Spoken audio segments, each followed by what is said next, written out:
Hello everybody and welcome to another episode of Louis Bertou's Music Reviews. Today I'm reviewing Aphex Twin Selected Ambient Works Volume 2.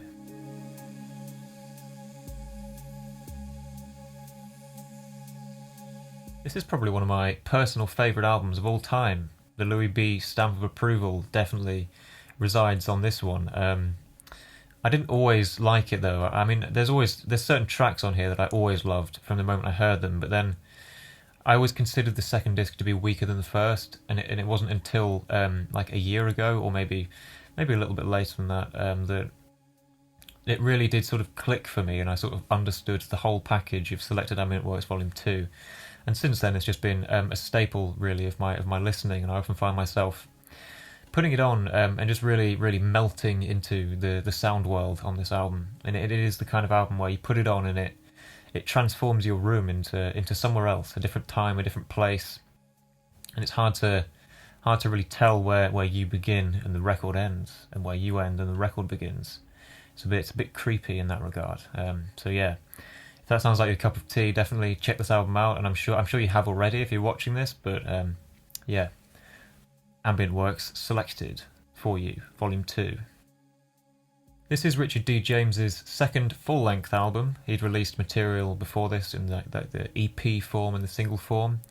However, this was his second full-length kind of release, and it's also the second Selected Ambient Works album.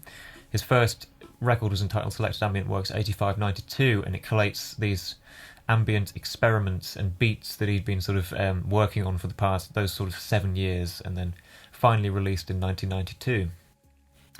And he loved, incidentally, the format so much that he released another record not 2 years later entitled Selected Ambient Works Volume 2. Not the most imaginative title, I guess, but one that certainly does let you in on what's going to happen on this record, quite truthfully, because it truly is Selected Ambient Works Volume 2. On this record, in comparison to the first album, we have no overt track names, so these songs are simply entitled number 1, number 2, number 3, number 4, upwards until number 24, which is the final song on the album. So it's quite disorienting, I think, on a first listen to not really have any titles of songs. And indeed, on a 10th listen, where you've heard, say, number 17 10 times, but you haven't actually, you know, if someone said, oh yeah, my favourite Aphex Twin song is number 17, you're like, wait, what's that again, you know? So yeah, it's quite disorienting in comparison to the first album, which does have more, you know, like track names, even if they are nonsensical. Similarly, the album is far longer. It's over 2.5 hours long and fits on 2 compact discs, so it is indeed a double album, and a true double album, because yeah, it simply doesn't fit on one CD. You literally need 2 compact discs to own this album. So yeah, a double album, a very long one at that. Similarly, the sound is a lot less club-oriented, it feels. There's a lot less beats on Selected Ambient Works 2 in comparison to the first one. And all of these factors sort of combine to create what I would consider to be a much more formidable listen, and a much starker listen as well. However, in my opinion, it's one that ultimately has more depth and, in my opinion, character than the first album, which indeed, I do really like the first album. I think it's great. I always put it on, but the second one for me just goes further. It goes deeper, and it explores more of an emotional gamut and more of just a mood gamut in general. Like the music definitely shifts from being creepy to beautiful to just more like steady and beat-wise, very naturally, I think. And there's a great progression to this album, which wasn't so apparent in the first one. A defining characteristic of Selected Ambient Works 2 is its sort of almost naive and childlike construction and composition. It's very, very different to the sort of polyrhythmic and polyphonic textures that you get on an album like Richard D. James' album, which came out 2 years later.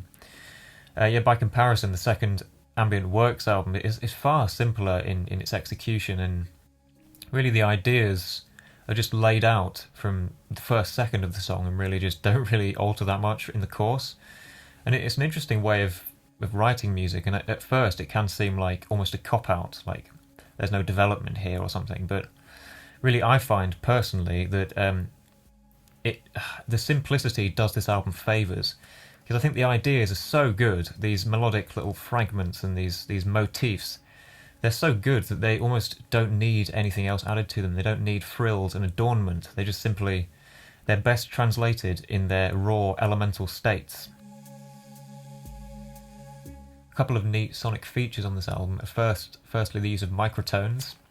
Usually I'm used to hearing microtones in Eastern European folk music or perhaps contemporary classical music such as spectralism. However, on this album here, Richard D. James used microtones to portray his acid nightmares, and to great effect in my opinion, especially on tracks like number 2 and number 5, where just those subtle deviations from standard tuning really do create a sense of dread. Then there's also the use of vocal samples across this album. I especially noted down tracks 1 and 6 for being quite interesting in that regard. Something I do really enjoy these wordless vocal samples, because the voice is sort of, it's broken down into its purely percussive elements, and well, there's no words here, there's no lyrics. You just hear like the ba and the ka and the mouth sounds of the voice, which are repurposed by Richard D. James as more of a percussive instrument, and really it's just another facet to his synthesizer. Both the use of microtones and wordless vocal samples, for me, act as the spicing in this album, and what really keeps me coming back to it so frequently as I do. Like seriously, sometimes I've been through phases where like these songs rarely come off the player. It's quite creepy. I almost can't turn them off. It's actually physically impossible. It's like I move my hand to the stop button and then this alien force pulls me back again. Yeah, it's just the ghost of ambient music clearly telling me to keep listening to Selected Ambient Words Volume 2. I'd say the songs on this album can be loosely grouped into three mood categories.